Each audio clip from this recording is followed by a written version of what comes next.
За дараагийн нэг ингийн арга нь бид нар ингээ хүмүүс дунд ингээ харилцаанд орохдоо ч юм уу хин нэгнтэй харилцахдаа хин нэгний ямар нэгэн сөрөг тал ч юм уу сул тал таалагддаг.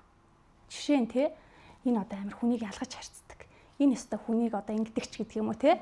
Ингээд тэр хүний таалагдахгүй байгаа нэг зан чанар тэр надад хараад тухгүй мэдрэмж төрүүлж байгаа гэдэг маань энэ миний травматай тал гэсэн үг. Чи өөрөө хин нэгэнд магадгүй те шудраг бус ханддаг, шудраг бус хандуулж исэн юм травма чамд байдаг гэсэн үг. Худлаа ярьдаг, хов зөөдөг бол энэ чамд байгаа. Чи энийг дарддаг гэсэн үг.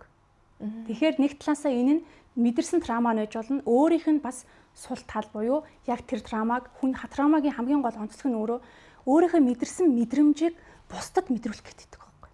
Хамгийн сонирхолтой нь одоо жишээ нь хүүхдүүд дээр авах тий ээж аваасаа ингээд загнуулж исэн, зэмлүүлж исэн, шийтгүүлж исэн ямар нэгэн юм асгачингууд загнадаг бол нөгөө мэдрэмжийг бид нар хүүхдэд мэдрүүлэх гэдэг.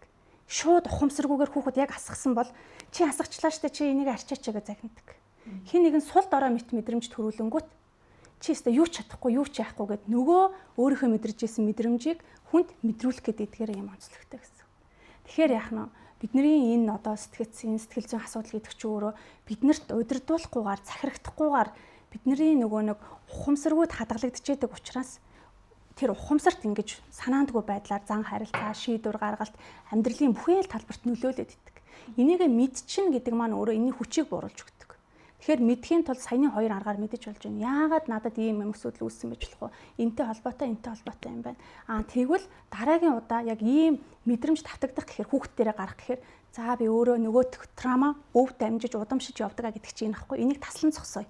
Би яг ээжийн гаргадаг зан үлийг гаргах гэдэг нь надад хин нэгний хандчихсан таагүй мэдрэмжийг би энэ хүнд мэдрүүлэх гээд ингээд тархим нь ингэж ажиллаад байна тийм ээ. Тэгэнгүүт энийг би таслан зогсоож болж байна. Soul Lab-ийн ерөнхий ивент тэтгэгч дэлхийн хамгийн нэмгэн жив Baby Lab ажиллаж байна.